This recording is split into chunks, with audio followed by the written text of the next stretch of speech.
ട്രംപിന്റെ മുന്നറിയിപ്പിൽ ഭയന്ന് പാനമ. ചൈനയുടെ സ്വപ്ന പദവിയിൽ നിന്നും ഔദ്യോഗികമായി പിന്മാറി. പാനമയിൽ ചൈനീസ് സാന്നിധ്യം വർദ്ധിക്കുന്നതിനെതിരെ ട്രംപ് രംഗത്തെത്തിയിരുന്നു.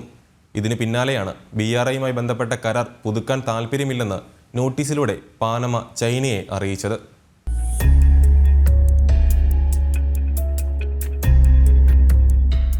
ചൈനയുടെ ബെൽറ്റ് ആൻഡ് റോഡ് പദ്ധതിയിൽ നിന്നും ഔദ്യോഗികമായി പാനമ പിന്മാറി. പാനമ കനാലിന്റെ നിയന്ത്രണം ചൈനയ്ക്കാണെന്ന് ആരോപിച്ച് കനാൽ തിരിച്ചെടുക്കുമെന്ന് ട്രംപ് മുന്നറിയിപ്പ് നൽകിയതിന് പിന്നാലെയാണ് നടപടി. BRIയുമായി ബന്ധപ്പെട്ട കരാർ പുതുക്കാൻ താൽപ്പര്യമില്ലെന്ന് നോട്ടീസിലൂടെ പാനമ ചൈനയെ അറിയിച്ചു. പദ്ധതിയിൽ നിന്നും പിന്മാറുന്നതായി ബന്ധപ്പെട്ട് 90 ദിവസത്തെ നിയമപരമായ അറിയിപ്പ് ചൈനീസ് എംബസിക്ക് കൈമാറിയിട്ടുണ്ടെന്ന് Panama president Jose Raul Mulino പറഞ്ഞു. ട്രംപ് ഭരണകൂടത്തിന്റെ സമ്മർദ്ദതന്ത്രങ്ങളുടെ ഫലമായാണ് പനാമയുടെ ഈ നീക്കം.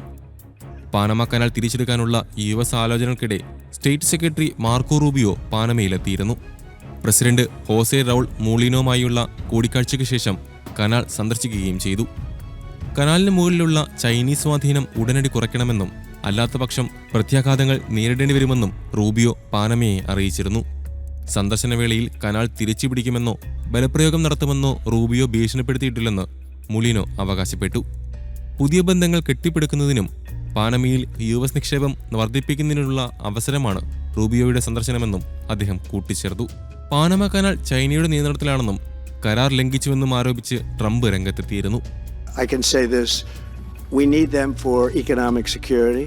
The Panama Canal was built for our military. I'm not going to commit to that now. It might be that you'll have to do something. Look, the Panama Canal is vital to our country. It's being operated by China. And we gave the Panama Canal to Panama. We didn't give it to China. കര സമുദ്ര മാർഗങ്ങളിലൂടെ ഏഷ്യയെ Africa Europe ഭൂഖണ്ഡങ്ങളുമായി ബന്ധിപ്പിക്കാനുള്ള ചൈനയുടെ സ്വപ്ന പദ്ധതിയാണ് BRI. പദ്ധതിയുടെ ഭാഗമായി പാനമയിൽ China സ്വാധീനം വർദ്ധിപ്പിക്കുന്നതാണ് ട്രംപിനെ ചൊടിപ്പിച്ചിരുന്നത്. പദ്ധതിയിൽ നിന്നും പിന്മാറിയ ആദ്യ ലാറ്റിൻ അമേരിക്കൻ രാജ്യമാണ് പാനമ. 2017 പാനമ പദ്ധതിയുടെ ഭാഗമായത്. വരുന്ന 1-2 വർഷത്തിനുള്ളിൽ കരാർ പുതുക്കേണ്ടതായിരുന്നു. എന്നാൽ കരാർ നേരത്തെ അവസാനിപ്പിക്കാൻ സർക്കാർ ശ്രമിക്കുമെന്നും മൂളിനോ വ്യക്തമാക്കി. കരാറിൽ ഏർപ്പെട്ടതിന് പിന്നാലെ പാനമയിൽ ചൈനീസ് നിക്ഷേപം ഉയർന്നിരുന്നു. പാനമ കനാൽ US തിരിച്ചെടുക്കുമെന്ന് അധികാരത്തിലേറിയതിന് പിന്നാലെ US പ്രസിഡന്റ് ഡൊണാൾഡ് ട്രംപ് പ്രഖ്യാപിച്ചിരുന്നു. കനാലിന്റെ നിയന്ത്രണം ചൈനീസ് കരങ്ങളിലാണെന്നാണ് ട്രംപ് പറയുന്നത്. പാനമ കനാലിന്റെ രണ്ടറ്റത്തായുള്ള ക്രിസ്റ്റോബൽ ബൽബോവ പോർട്ടുകളുടെ നിയന്ത്രണം കരാറടിസ്ഥാനത്തിൽ ഏറ്റെടുത്തിരിക്കുന്നത് ഹോങ്കോങ് അടിസ്ഥാനമായുള്ള ഹച്ചിസൺ പോർട്ട്സ് ആണ്. 1914 US ആണ് കനാൽ നിർമ്മിച്ചത്.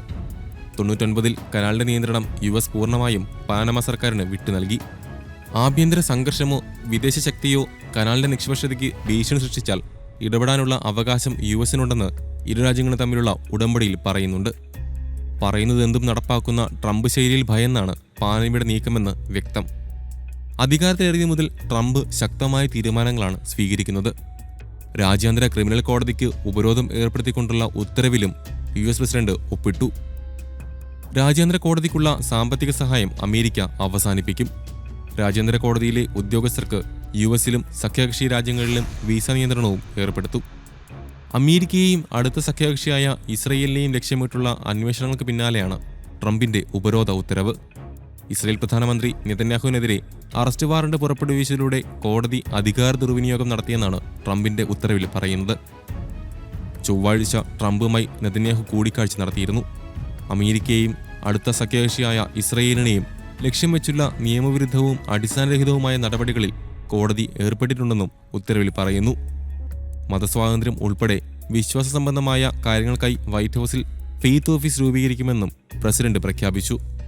ഫെഡറൽ സർക്കാരിലെ ക്രിസ്ത്യൻ വിരുദ്ധത തടയാൻ അറ്റോർണി ജനറൽ പാം ബാൻഡി നയിക്കുന്ന ടാസ്ക് ഫോഴ്സ് രൂപീകരിക്കും. മതസ്വാതന്ത്ര്യം ഉറപ്പാക്കാൻ പുതിയ കമ്മീഷനെ നിയമിക്കുമെന്നും ട്രംപ് പ്രഖ്യാപിച്ചിട്ടുണ്ട്.